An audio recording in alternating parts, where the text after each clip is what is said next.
أعوذ بالله من الشيطان الرجيم. بسم الله الرحمن الرحيم.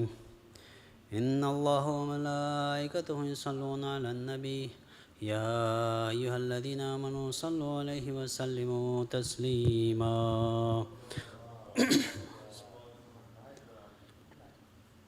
بسم الله الرحمن الرحيم.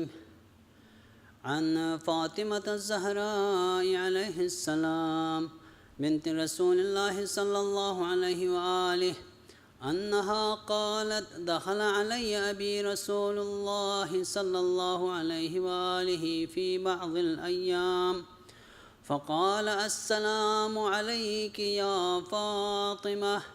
فقلت: عليك السلام.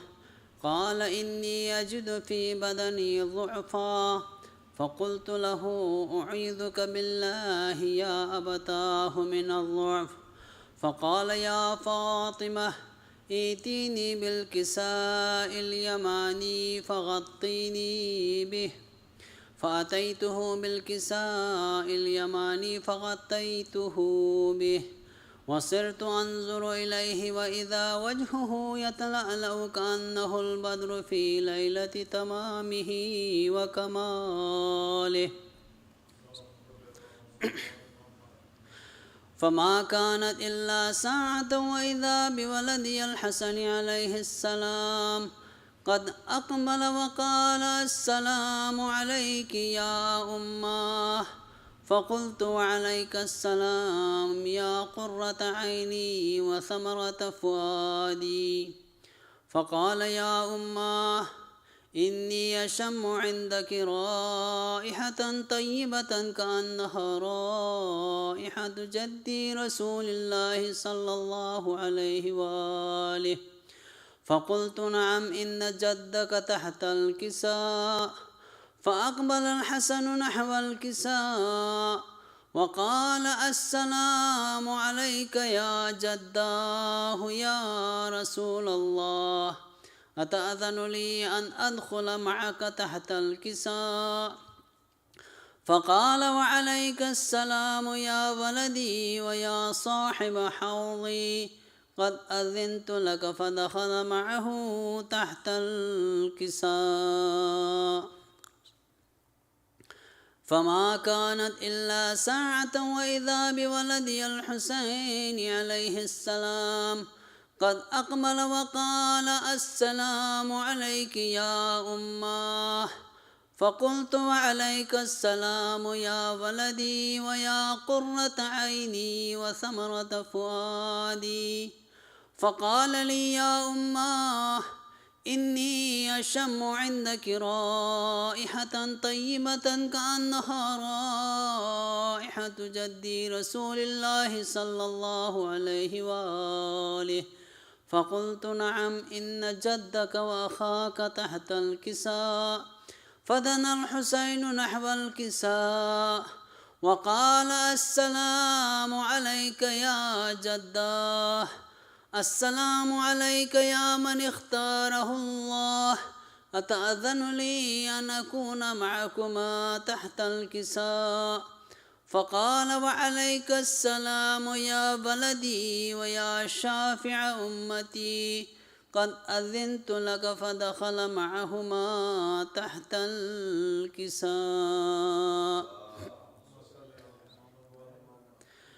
فأقبل عند ذلك أبو الحسن علي بن أبي طالب عليه السلام وقال: السلام عليك يا بنت رسول الله.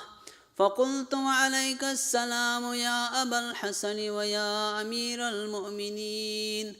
فقال: يا فاطمة إني أشم عندك رائحة طيبة كأنها رائحة أخي وابن عمي رسول الله صلى الله عليه وآله. فقلت: نعم، ها هو مع ولديك تحت الكساء. فأقبل علي نحو الكساء وقال: السلام عليك يا رسول الله، أتأذن لي أن أكون معكم تحت الكساء؟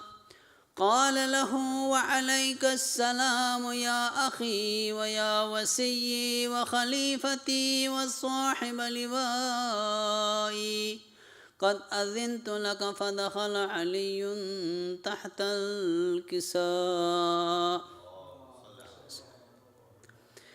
ثم أتيت نحو الكساء وقلت: السلام عليك يا أبتاه يا رسول الله، أتأذن لي أن أكون معكم تحت الكساء؟ قال: وعليك السلام يا بنتي ويا بضعتي، قد أذنت لك. فدخلت تحت الكساء. فلما اكتملنا جميعا تحت الكساء، أخذ أبي رسول الله بطرفي الكساء وأومأ بيده اليمنى إلى السماء وقال: اللهم إن هؤلاء أهل بيتي وخاصتي وحامتي،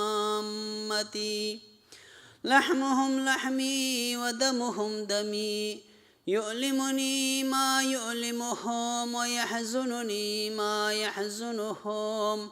أنا حرب لمن حاربهم وسلم لمن سالمهم، وعدو لمن عاداهم ومحب لمن أحبهم. إنهم مني وأنا منهم، فاجعل صلواتك وبركاتك ورحمتك وغفرانك ورضوانك علي وعليهم، وأذهب عنهم الرجس وطهرهم تطهيرا. فقال الله عز وجل: يا ملائكتي ويا سكان سماواتي، إني ما خلقت سماء مبنية ولا أرضا مدحية ولا قمرا منيرا ولا شمسا مضيئة ولا فلكا يدور ولا بحرا يجري ولا فلكا يسري، إلا في محبة هؤلاء الخمسة الذين هم تحت الكساء. فقال الأمين جبرائيل: يا رب، ومن تحت الكساء؟ فقال عز وجل: هم أهل بيت النبوة ومعدن الرسالة، هم فاطمة وأبوها وبعلها وبنوها.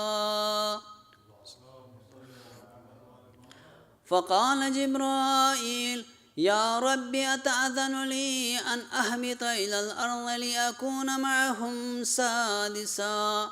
فقال الله: نعم، قد أذنت لك.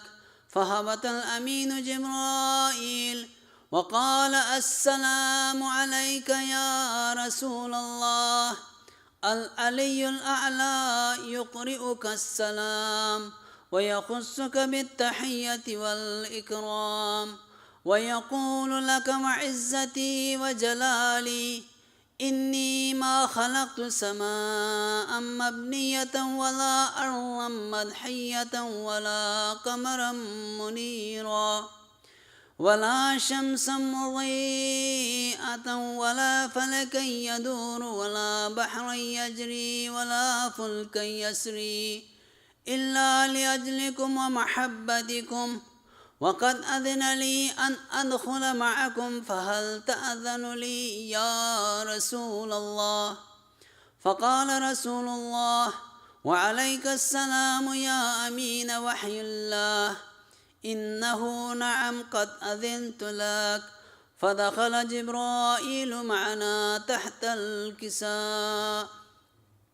فقال لأبي: إن الله قد أوحى إليكم يقول: إنما يريد الله ليذهب عنكم الرجس أهل البيت ويطهركم تطهيرا.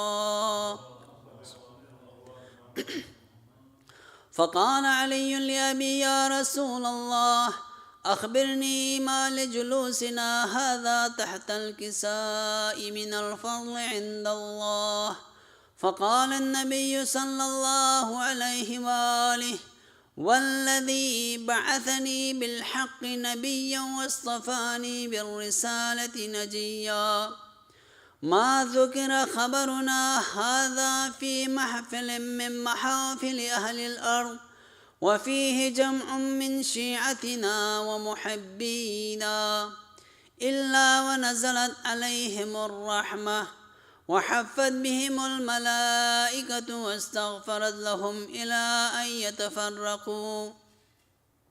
فقال علي عليه السلام: إذا والله فزنا وفاز شيعتنا ورب الكعبة. فقال أبي رسول الله صلى الله عليه وآله: يا علي، والذي بعثني بالحق نبيا واصطفاني بالرسالة نجيا، ما ذكر خبرنا هذا في محفل من محافل أهل الأرض، وفيه جمع من شيعتنا ومحبينا، وفيهم مهموم إلا وفرج الله هما، ولا مغموم إلا وكشف الله غما، ولا طالب حاجة إلا وقضى الله حاجتا. فقال علي عليه السلام: إذا والله فزنا وسعدنا، وكذلك شيعتنا فازوا وسعدوا في الدنيا والآخرة ورب الكعبة. اللهم صل على محمد. رحم الله من يقرأ سورة الفاتحة.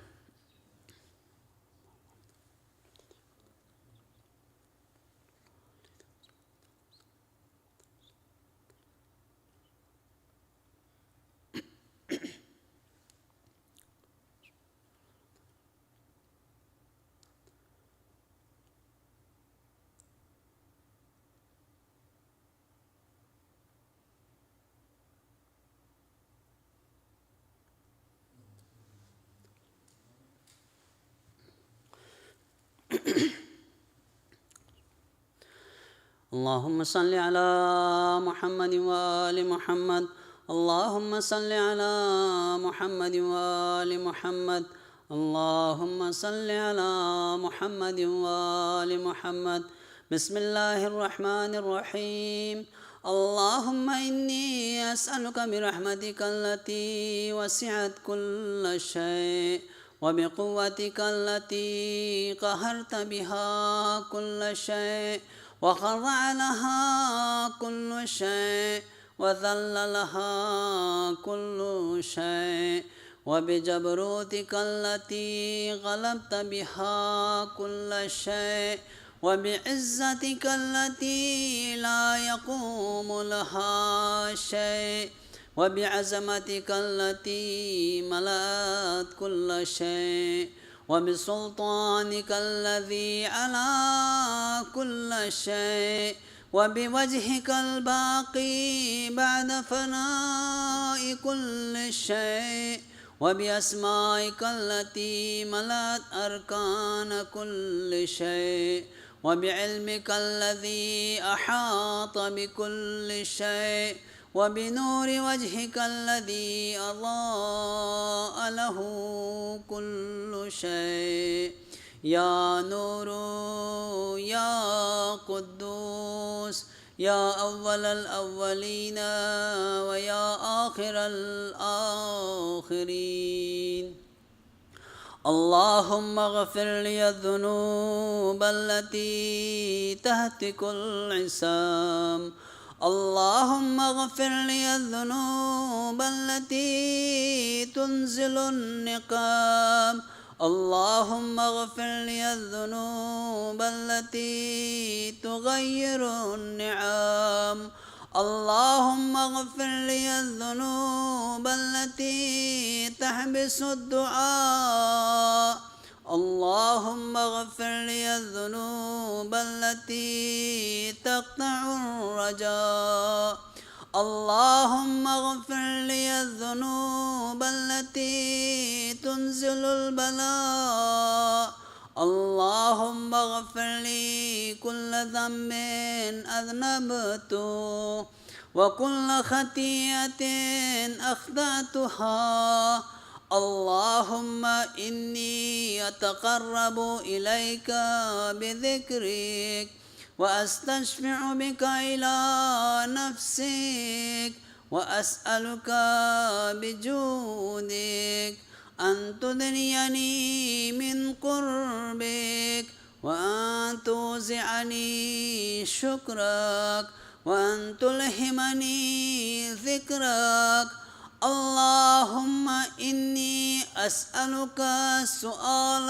خاضع متذلل خاشع أن تسامحني وترحمني وتجعلني بقسمك راضيا قانعا وفي جميع الأحوال متواضعا اللهم وأسألك سؤال من اشتدت فاقته وأنزل بك عند الشدائد حاجته وعزم فيما عندك رغبته اللهم عزم سلطانك وعلى مكانك وخفي مكروك وظهر أمرك وغلب قهرك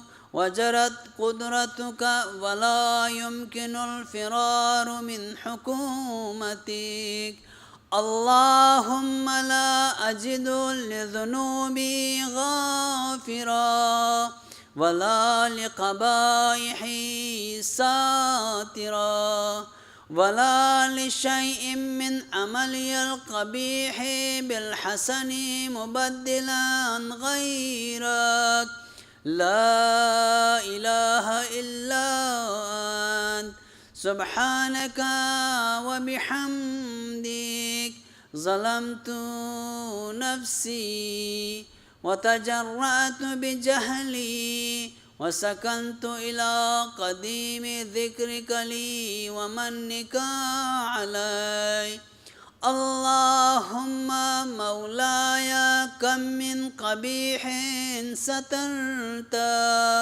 وكم من فاضح من البلاء أكلت وكم من عثار وقيت وكم من مكروه دفعت وكم من ثناء جميل لست أهلا له نشرت اللهم عزم بلائي وأفرط بي سوء حالي وقصرت بي أعمالي وقعدت بي أغلالي وحبسني عن نفعي بعد أملي وخدعتني الدنيا بغرورها ونفسي بجنايتها ومطالي يا سيدي فأسألك بعزتك ألا يحجب عنك دعائي سوء عملي وفعالي ولا تفضحني بخفي ما اطلعت عليه من سري ولا تعاجلني بالعقوبة على ما عملته في خلواتي من سوء فعلي وإساءتي ودوام تفريطي وجهالتي وكثرة شهواتي وغفلتي وقل اللهم بعزتك لي في الأحوال كلها رؤوفا وعلى في جميع الأمور عطوفا. إلهي وربي من لي غيرك أسأله كشف ضري والنظر في أمري.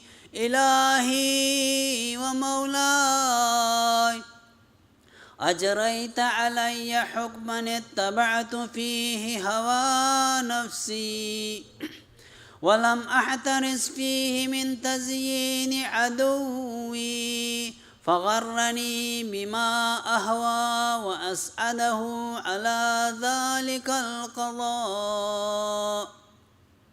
فتجاوزت بما جرى علي من ذلك بعض حدودك وخالفت بعض أوامرك فلك الحجة على في جميع ذلك ولا حجة لي فيما جرى علي فيه قضاؤك وألزمني حكمك وبلاؤك.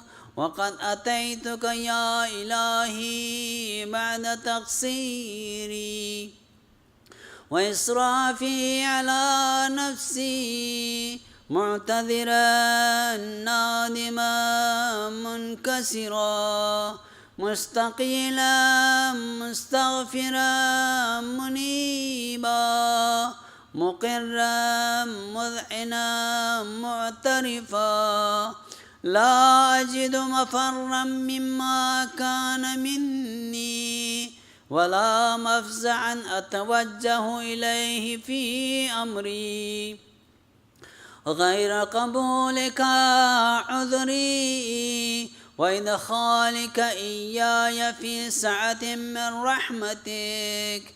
اللهم فاقبل عذري وارحم شدة ضري وفكني من شدي وثاقي.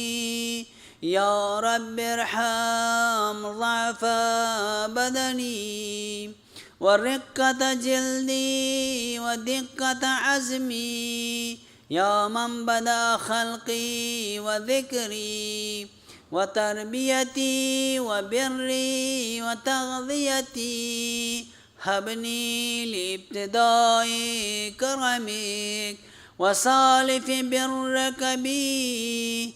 يا إلهي وسيدي وربي أتراك معذبي بنارك بعد توحيدك وبعد من طوى عليه قلبي من معرفتك ولهج به لساني من ذكرك واعتقده ضميري من حبك وبعد صدق اعترافي ودعائي خاضعا لربوبيتك. هيهات أنت أكرم من أن تضيع من ربيت أو تبعد من أدنيت أو تشرد من آويت أو تسلم إلى البلاء من كفيته ورحمت.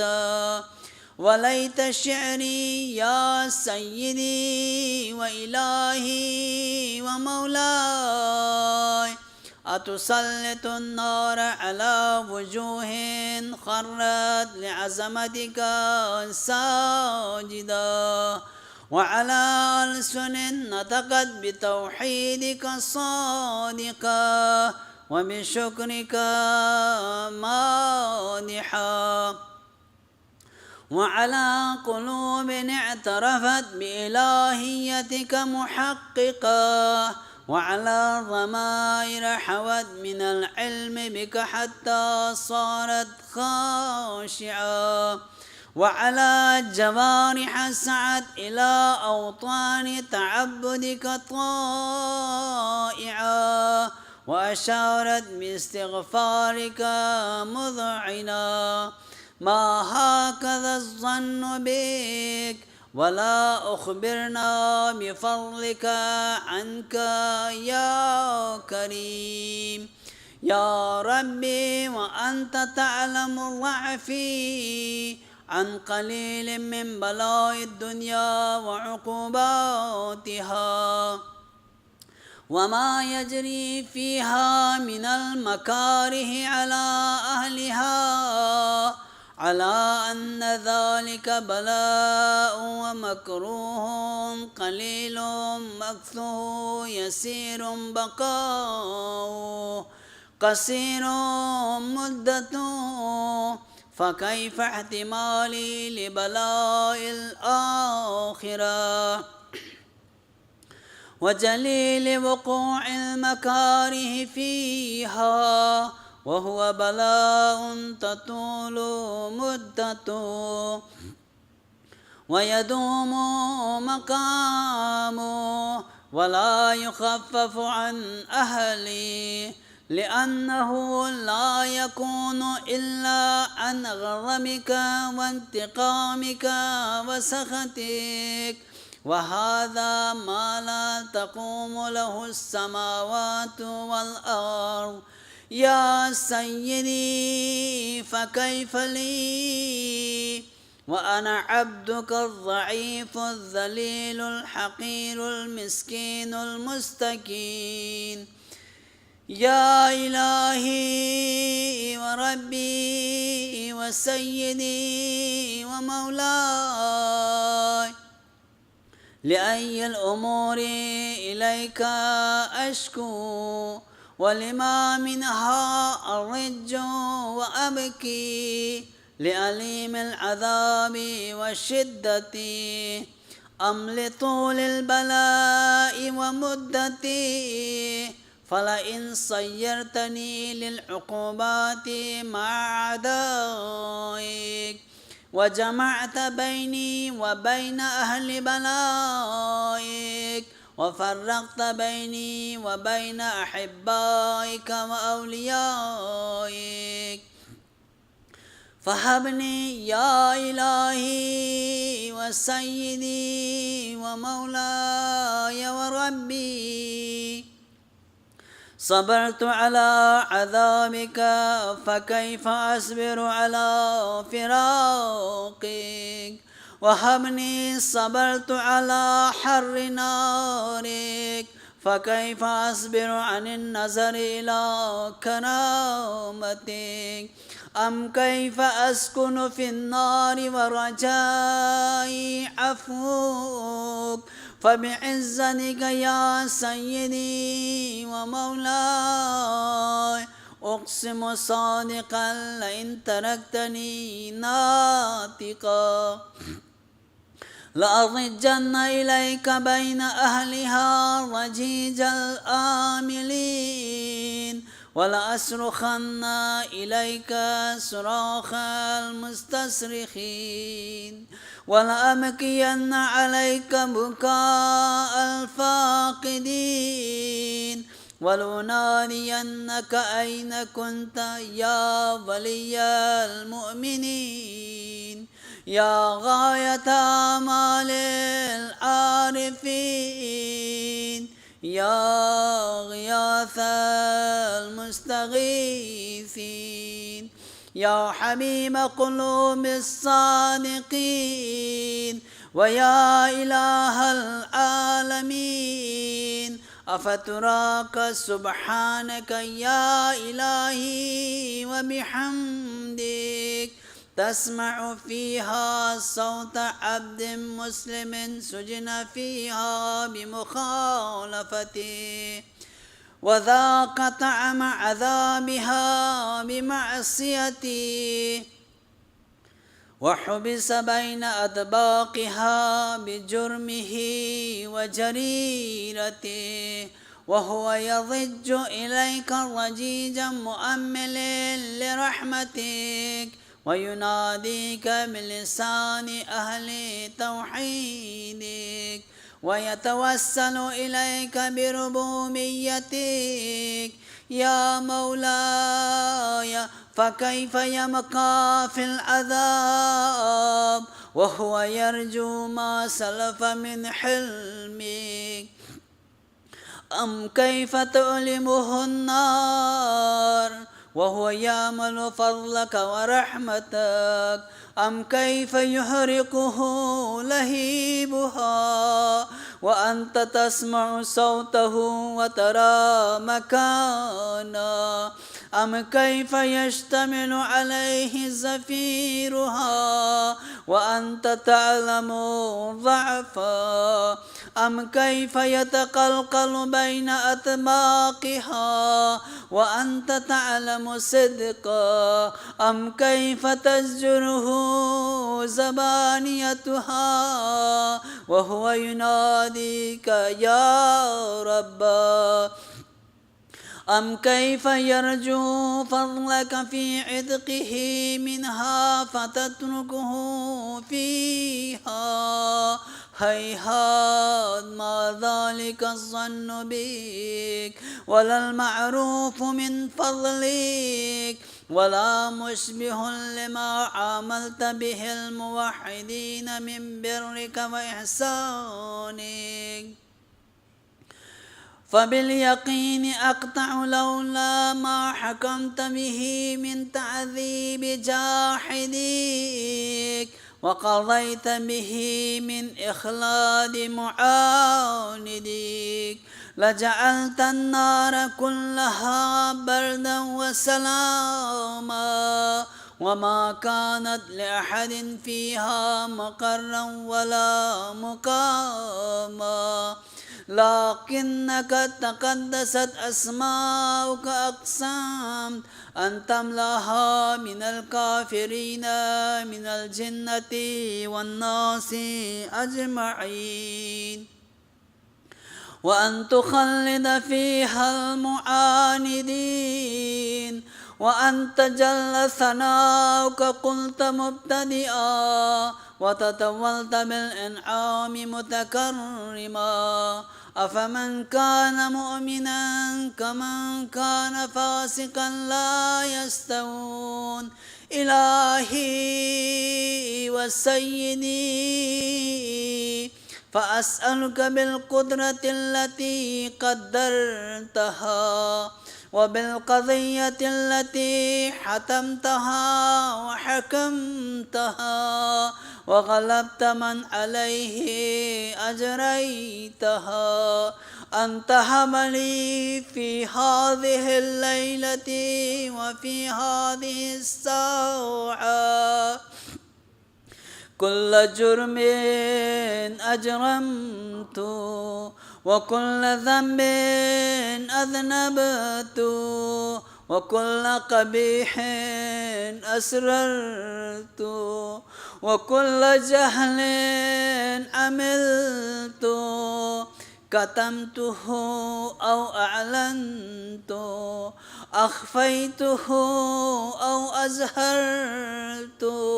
وكل سيئة أمرت بإثباتها الكرام الكاتبين الذين وكلتهم بحفظ ما يكون مني وجعلتهم شهودا علي مع جوارحي وكنت أنت الرقيب علي من ورائهم والشاهد لما خفي عنهم وبرحمتك أخفيت وبفضلك سترت وأن توفر حظي من كل خير أنزلت أو إحسان فضلت أو بر نشرت أو رزق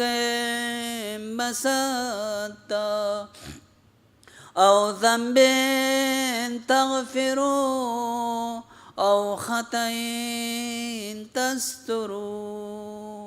يا ربي يا ربي يا رب يا ربي يا رب ربي يا رب يا ربي يا ربي يا رب يا إلهي وسيدي ومولاي ومالك الرق يا من بيده ناصيتي يا عليما بضري ومسكنتي يا خبيرا بفقري وفاقتي يا ربي يا ربي يا رب يا ربي يا ربي يا رب يا ربي يا ربي يا رب أسألك بحقك وقدسك وأعظم صفاتك وأسمائك أن تجعل أوقاتي من الليل والنهار بذكرك معمورا وبخدمتك موصولا وأعمالي عندك مقبولا حتى تكون أعمالي وأورادي كلها وردا واحدا وحالي في خدمتك سرمدا يا سيدي يا من عليه معولي يا من إليه شكوت أحوالي يا ربي يا ربي يا رب يا ربي يا ربي يا رب يا ربي يا ربي يا رب قو على خدمتك جوارحي واشدد على العزيمة جوانحي وهب لي الجد في خشيتك والدوام في الاتصال بخدمتك حتى أسرح إليك في ميادين السابقين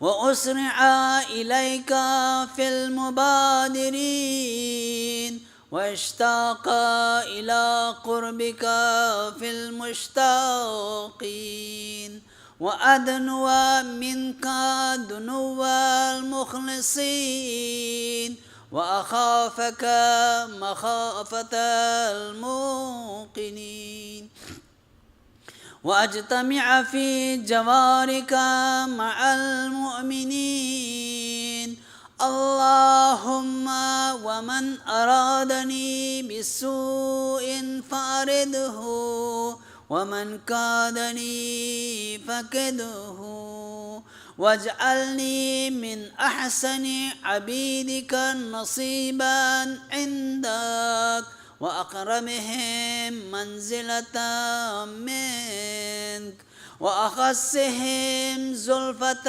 لديك فإنه لا ينال ذلك إلا بفضلك وجد لي بجودك وعطف علي بمجدك واحفظني برحمتك واجعل لساني بذكرك لهجا وقلبي بحبك متيما ومن علي بحسن إجابتك وأقلني عثرتي واغفر زلتي فإنك قضيت على عبادك بعبادتك وأمرتهم بدعائك وضمنت لهم الإجابة فإليك يا رب نسبت وجهي وإليك يا رب مددت يدي فبعزتك استجب لي دعائي وبلغني مناي ولا تقطع من فضلك رجائي واكفني شر الجن والإنس من أعدائي يا سريع الرضا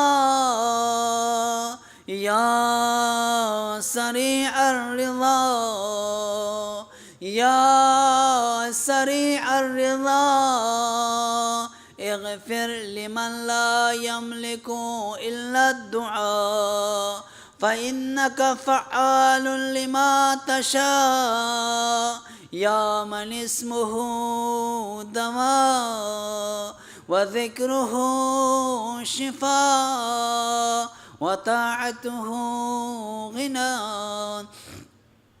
ارحم من رأس ماله الرجاء وسلاحه البكاء يا سابغ النعام يا دافع النقام يا نور المستوحشين في الظلام يا عالما لا يعلم صل على محمد وآل محمد وافعل بما أنت أهله وصلى الله على رسوله والأئمة الميامين من آله وسلم تسليما كثيرا اللهم صل على محمد وآل محمد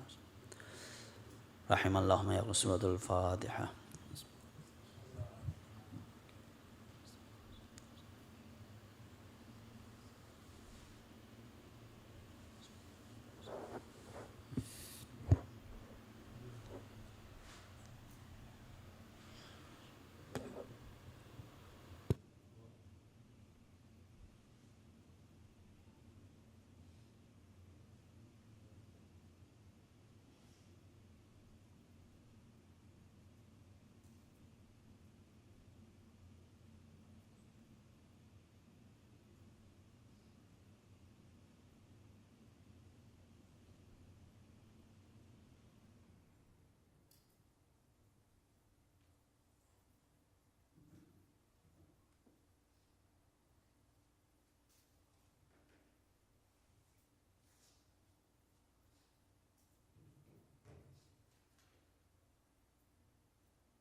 أعوذ بالله من الشيطان الرجيم بسم الله الرحمن الرحيم الحمد لله رب العالمين الصلاة والسلام على أشرف الأنبياء والمرسلين خاتم النبيين بالقاسم محمد اللهم صل على وأهل بيته الطيبين الطاهرين المعصومين الذين أذهب الله عنهم الرجس وطهرهم تطهيرا أما بعد فقال رسول الله صلى الله عليه وآله وسلم إن لقتل الحسين حرارة في قلوب المؤمنين لا تبرد أبدا صلوات على محمد وآل محمد اللهم صل Assalamu alaikum wa rahmatullahi wa barakatuhu. Inshallah, on this 4th of July, I'll be very short and I'll be very brief as I just come back from a travel as well. And I thought on this eve of Friday, and inshallah from Saturday we will have the start of Majlis-e-Ali, commemorating the shahadat of Sayyid al-Shuhada, Imam Hussein ibn Ali and his companions. Inshallah, you will be here on daily basis and you will listen to the majalis and you'll commemorate and you'll do your aza and give pursa to Muhammad wa Ali Muhammad.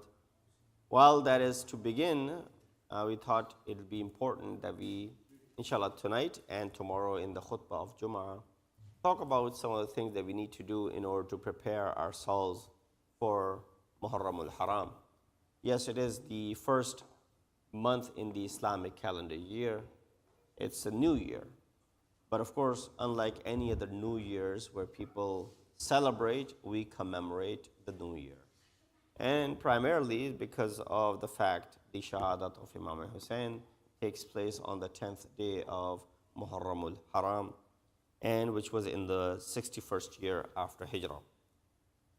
While this is amongst the 4 months on the Islamic calendar that are considered to be muhtaram, revered, and hurum, right? When arbatun hurum. What are these arbatun hurum? One of them is Muharramul Haram. The other 3 are Dhiqad, Dhul Hijjah, and the month of Rajab. Diya, the indemnity, blood money, is increased in this month. So if someone, God forbid, by mistake, takes someone's life and the indemnity is due upon them, it'll be twice as much. Qital and fighting and the wars would come to a halt and pause in honor of the month of Muharram and as well as the month of Rajab. Of course, there are reasons behind this commemoration every year. For the past close to almost now 1400 years, as we are in the year 1446, we'll be starting, and 1461 will be the 1400 anniversary of this event. So, close to 1400 years almost. But I recited this hadith for you, and there are many such riwayat and authentic riwayat. There are a lot of fabrications, but we're only going to be focusing on those which are most authentic.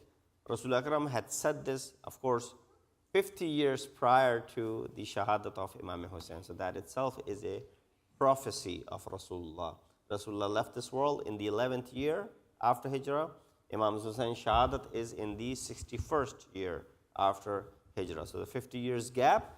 But Rasulullah was already informed on numerous occasions by Jibreel Amin in reference to the Shahadat of Imam Hussein. And therefore, these are the words that are associated with him, in which he said, Inna liqatl al-Husayn hararatan fi qulub al-mu'minin la tabrudu abadan. Indeed, with the Shahadat of Imam Hussein, there exists this hararat, this warmth, this energy, which will never be extinguished. Even regardless of what happens, this will never be extinguished. And we see that every year, the same enthusiasm, if not more, right? It's increasing. Even, children, those who are now growing up and learning, who were brought up here, raised, you compare yourself to them, that we were brought up back home and the way Azadari was done there, you see the same more and more enthusiasm even in the children as Ayyam-e-Azha come about. This is a time when everybody is there to go ahead and join as far as the commemoration is concerned. Nobody leaves themselves out of the opportunity that are provided with. So Muharram then becomes the time to pay attention to the ayat and the riwayat and the time to reflect. So take this opportunity to accustom yourself upon hearing the ayat of Quran, upon hearing the riwayat of Ahlul Bayt, and time to reflect on these ayat and riwayat, and in order to cause this reform in yourself. That should be the opportunity that we have. Staying away from bad company is one of the goals that one should set as far as the Muharram and the month of Muharram al-Haram is concerned. That I would avoid bad company. Unfortunately, bad company is right next to us in the form of our phones and our gadgets. That is the worst company that we have, that is sitting in our pockets. And, God forbid, while there are good usages of this gadget, and it could be very informative for many, but there are at the same time exist many challenges that we all can understand how difficult it would be and how devastating of effects that it has, especially on the younger generation, who, of course, are using it and misusing it at times as well. So while we are trying to stay away from bad company, this bad company exists right in our pockets. And so how do you go ahead and separate yourself from this bad company? There's a lot of propaganda along with this bad company. There's a lot of doubts that are created in the minds of the people. There are a lot of, things that are presented that try to take people away from the basic tenets of the religion of Islam. And so therefore, this is a time for you to correct those things. Get rid of those doubts. The propaganda that has been created.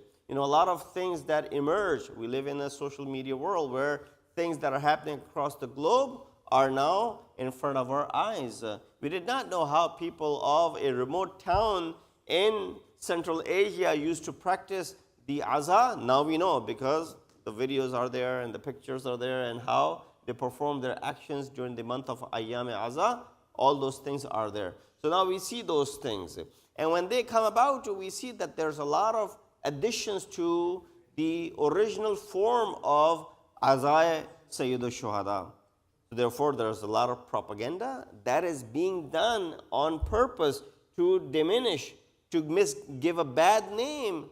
Oh, look what the Shias are doing. This is what Muharram is. This is what Ayyam-e-Aza is. This is what they do in these Ayyam. Khurafat that are shown. Now people are making videos of it and they're uploading it. And it is given a name. The Shias do these sort of things, for example, where blood of an animal is involved, or other such activities are involved. It has nothing to do with the essence and the spirit of Ayyam-e-Aza and the commemoration of the tragedy of Karbala, for which Rasulullah had said, "Inna liqatl Husayn hararatan fi qulubil mu'minin la tabrudu abadan." That's something which is lacking. Similarly, you find a lot of doubts are being created in the minds of the youngsters from the aspect of ibadat are not necessary anymore. The moment you shed a tear or two, that is guaranteeing your Jannat. While the Jannat is guaranteed by attending the majlis of Imam Hussein, now ibadat is unnecessary. Ibadat is irrelevant. Ibadat is not mandatory. Ibadat is not needed anymore. You don't need to do the ibadat. You don't need to pray 5 times a day. You don't have to perform any of those acts of obligations that are from the very beginning of the religion of Islam. All of these doubts are created in the minds of the youngsters. Now, someone whose strong beliefs from the very beginning will not, deter by hearing these things. But someone who's not as strong as far as their aqidah and their amal are concerned, right away, this doubt will be created in their minds. As is, they wanted to run away from the ibadat. Now this gives them more of an opportunity. Wow, we can just go ahead and attend the majlis, shed a few tears, and that would take care of as far as our, akhirat is concerned. And akhirat is paradise. If Jannat is being given to us by shedding tears, then who needs to go ahead and do the ibadat of Allah subhanahu wa ta'ala? These sort of things are mixed together. When that happens, these doubts are created. Slowly and gradually, this becomes the belief and the aqidah of the people, and that is going to be very devastating. So we need to make sure that people are not turning them against the tenets of the religion.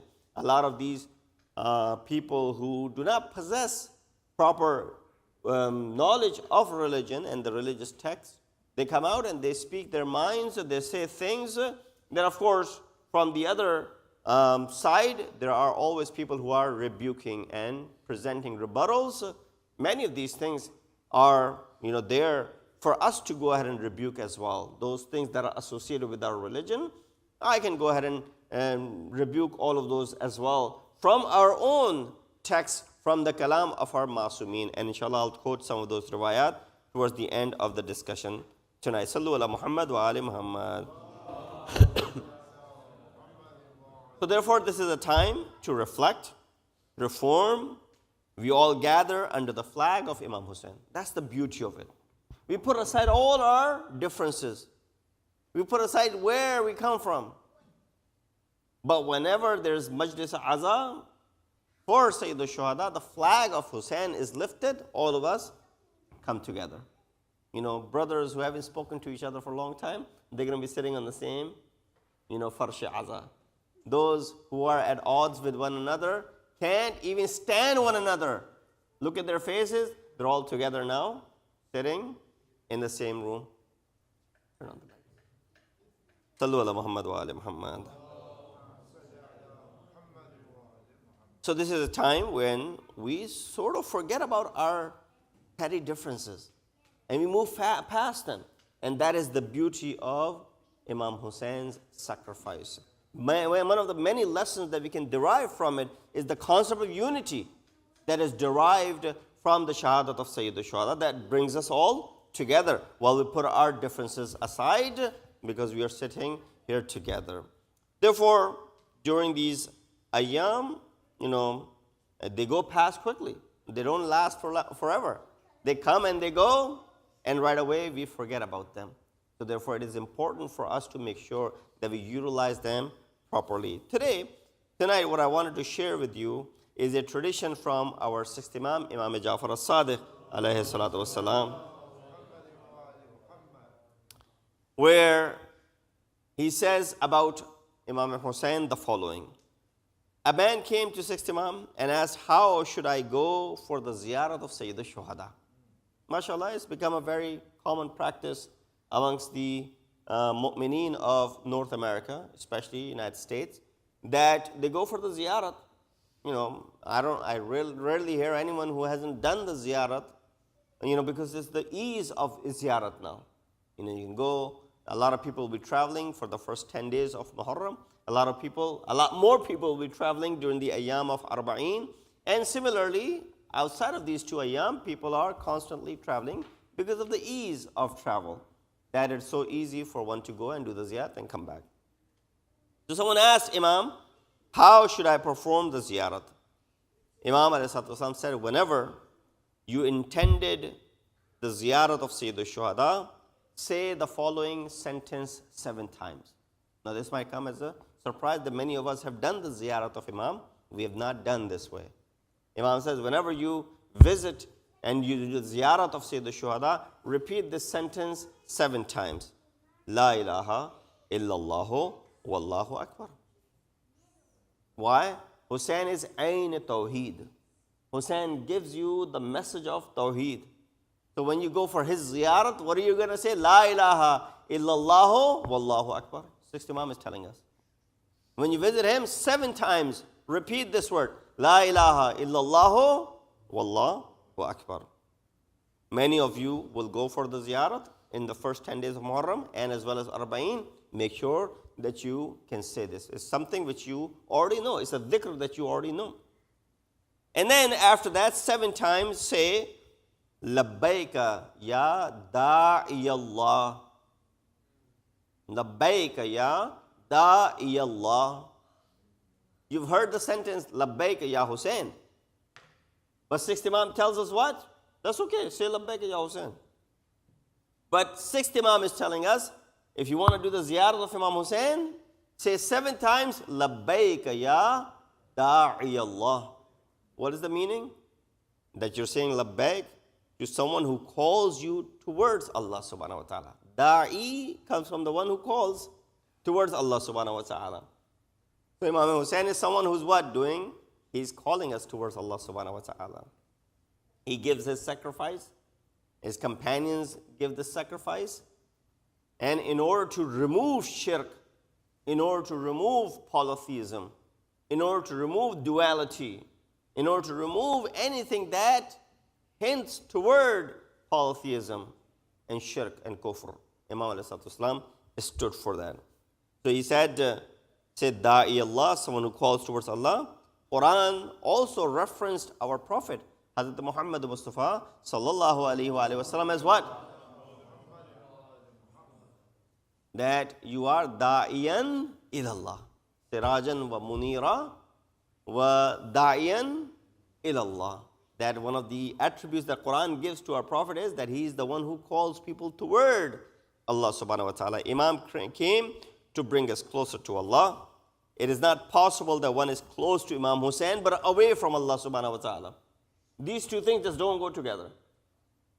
You can't be close to Imam Hussein, say I'm very close to Imam Hussein, and be away from Allah subhanahu wa ta'ala. That is just not possible. Leaders of mushrikeen came to our Prophet. They say, let's make a deal. You all know the story. Rasulullah said, what's the deal? He said, well, 1 year we'll worship your God. The second year, you will worship our God. And if you liked our God, you'll benefit. And if you liked your God, we'll benefit. But we'll repeat this so that, we can coexist and we can at least pay tribute and honor each other. You didn't lose anything. If your God was good, we would benefit, and we don't lose anything. Jibreel came down with these ayat of Surah Kafirun. قُلْ يَا أَيُّهَا الْكَافِرُونَ لَا أَعْبُدُ مَا تَعْبُدُونَ وَلَا أَنْتُمْ عَابِدُونَ مَا أَعْبُدُ وَلَا أَنَا عَابِدٌ مَا عَبَدتُّمْ وَلَا أَنْتُمْ عَابِدُونَ مَا أَعْبُدُ لَكُمْ دِينُكُمْ وَلِيَ دِينِ. When it comes to these ibadat, when it comes to worship, لَكُمْ دِينُكُمْ وَلِيَ دِينِ. To you, your religion. To me, my religion. Mufassirin argued why this ayat was repeated. وَلَا أَنْتُمْ عَابِدُونَ مَا أَعْبُدُ. Of course, it is repeated to show the emphasis on the fact that these people will never agree with you, O Prophet. They're just making these excuses so that their deen is not, completely removed from the face of the earth, because they won't find many people to follow the false deities that they are worshiping. And sooner or later, people will understand the shallowness of their deen, because it doesn't have any solid grounds, and therefore that's the reason they're afraid of it. So, well, let's go ahead and do this. 1 year you worship our Rabb, second year we'll worship your Lord. So therefore Allah subhanahu wa ta'ala does not want any sharik. He speaks to Hazrat Isa alayhi salatu wasalam in Quran with some strong words. Ya Isa ibn Maryam, a anta qulta linnase ittakhiduni wa ummi ilahaini min dunillah. O Isa, did you tell your people to worship you and your mother without Allah subhanahu wa ta'ala, aside from Allah subhanahu wa ta'ala? Subhanaka. He responds by saying Subhanaka. Subhanallah. Glory to you, Allah. Both Allah and Hazrat Isa know that he didn't utter these words. In fact, the following portion of the ayat says what? O Allah, even if I had said something like this, you would have known. Nothing is hidden from you. And of course, number two, I've never said these things. This is something which they thought of me. And they started considering me to be Rabb, and they started associating. So this shows that God takes it seriously. Allah subhanahu wa ta'ala takes it very seriously. No partners allowed. Therefore, when we say, Ya Imam Hussein, give cure to my son, for example, to my marid, for example. Oh Imam Hussein, give shifa to our people who are sick, for example. This is not shirk. This is Ayn Tawheed. Why? We don't consider Imam Hussein to be besides Allah subhanahu wa ta'ala. So there are 3 words in Arabic. Hopefully the discussion is not too boring for you, and I'll understand with the strength of your salawat.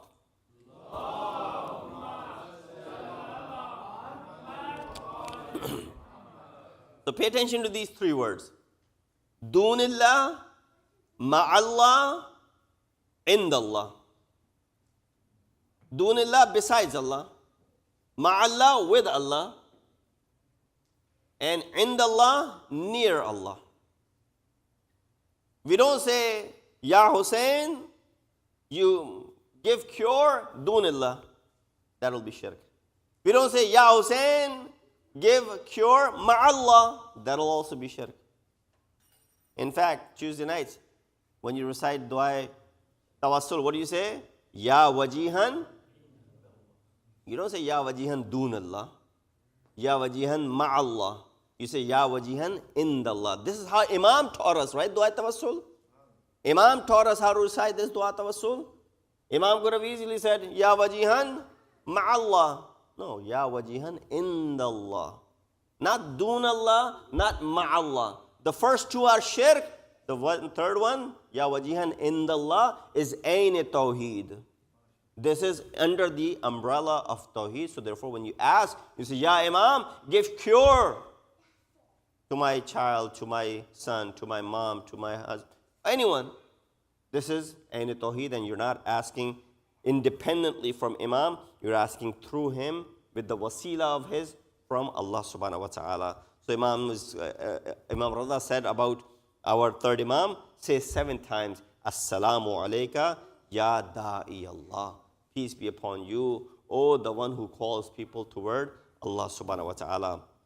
I'll bring you to a close. Inshallah, I'll further the hadith tomorrow in the khutbah of Jum'ah, as my voice is also giving away, that this azah is about ibadat.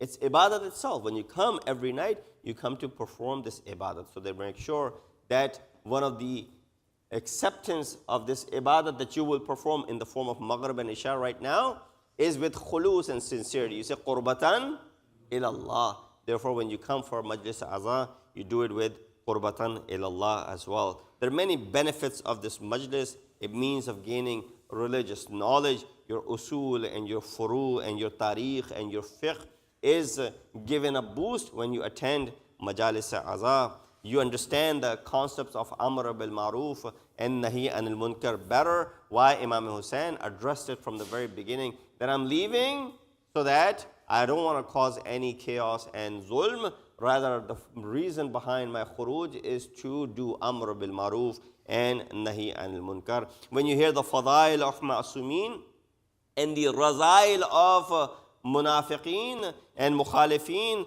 this gives you what? This gives you incentive to adopt and follow those good fadail and bring those fadail into yourself by listening to the fadail of Ahlul Bayt. And when you hear the razail of the mukhalifeen of Sayyid al-Shuhada and those who are standing up against Amir al-Mu'mineen and Aimma Athar, you want to make sure that those razail are away from you and has nothing to do with your character. Hearing the sacrifice, we develop the sense of defending the haqq and standing up against batil. As Imam said, Innal haqqa la yu'malu bih wa innal batila la yatanaha anhu. You know, Imam said, what I see today is that haqq is not being practiced and batil is not being abandoned. Imam's ultimate mission to safeguard the deen of Allah by hearing the masaib of Imam would never want to leave this deen.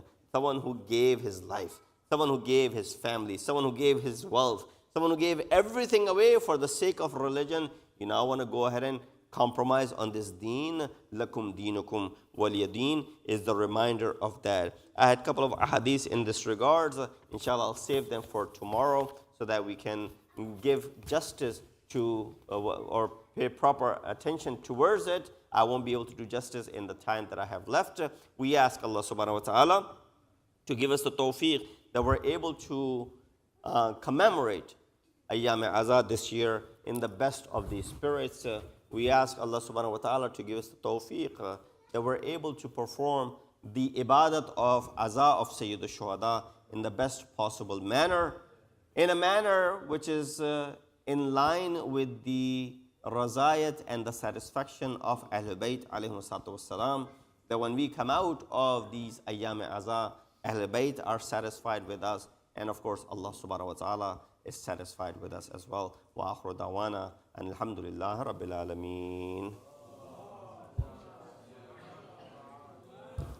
Before we move forward to dua, rather ziyarat warisa, let's request for dua sehat for mother of brother Murtaza Ali, Haidari Musawi. Let's recite 5 times Amma Yujib for her as well as for other people who are in need of dua. Bismillah ar-Rahman ar-Rahim.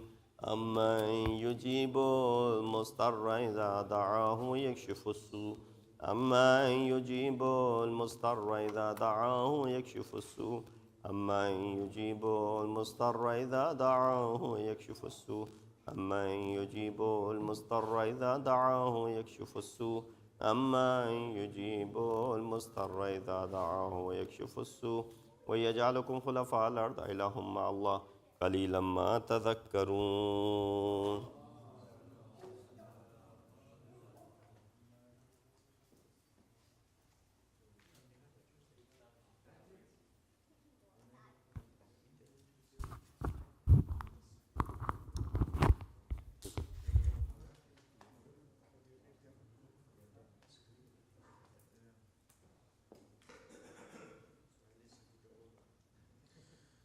اللهم صل على محمد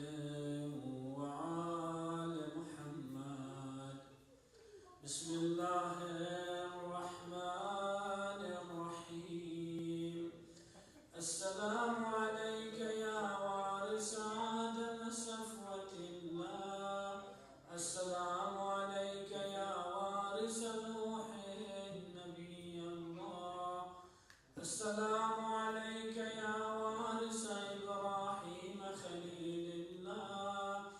السلام عليك يا وارث موسى كليم الله. السلام عليك يا وارث عيسى روح الله.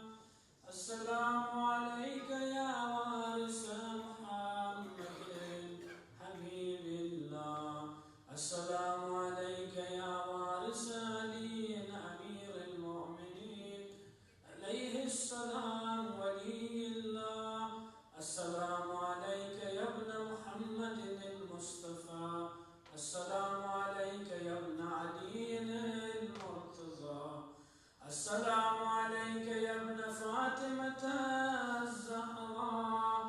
السلام عليك يا ابن خديجة الكبرى.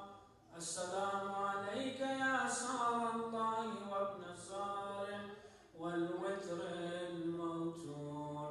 أشهد أنك قد أقمت الصلاة وآتيت الزكاة وأمرت بالمعروف ونهيت عن المنكر وأطعت الله ورسوله حتى أتاك اليقين. فلعن الله أمة قتلتك ولعن الله أمة ظلمتك ولعن الله أمة سمعت بذلك فرضيت به. يا مولاي يا أبا عبد الله، أشهد أنك كنت نورا في الأسلاب الشامخة والأرحام المطهرة، لم تنجسك الجاهلية بأنجاسها ولم تلبسك من مدلحمات ثيابها. وأشهد أنك من دعائم الدين وأركان المؤمنين. وأشهد أنك الإمام البر التقي الرذي الذكي الهادي المهدي. وأشهد أن الأئمة من ولدك كلمة التقوى وأعلام الهدى والعروة الوثقى والحجة على أهل الدنيا. وأشهد الله وملائكته وأنبياءه ورسله أني بكم مؤمن وبيا بكم موقن بشرائع ديني وخواتيم عملي وقلبي لقلبكم سلم وعمري لأمركم متبع. صلوات الله عليكم وعلى أرواحكم وعلى أجسادكم وعلى أجسامكم وعلى شاهدكم وعلى غائبكم وعلى ظاهركم وعلى باطنكم. السلام عليك يا ابن رسول الله. السلام عليك يا ابن نبي الله. السلام عليك يا ابن أمير المؤمنين. السلام عليك يا ابن الحسين الشهيد. السلام عليك أيها الشهيد. السلام عليك أيها المظلوم وابن المظلوم. لعن الله أمة قتلتك ولعن الله أمة سمعت بذلك فرضيت به. السلام عليكم يا أولياء الله وأحباءه. السلام عليكم يا أصفياء الله وأوداءه. السلام عليكم يا أنصار دين الله. السلام عليكم يا أنصار رسول الله. السلام عليكم يا أنصار أمير المؤمنين. السلام عليكم يا أنصار فاطمة سيدة نساء العالمين. السلام عليكم يا أنصار أبي محمد الحسن ابن علي الولي الناصر. السلام عليكم يا أنصار أبي عبد الله بأبي أنتم وأمي. طبتم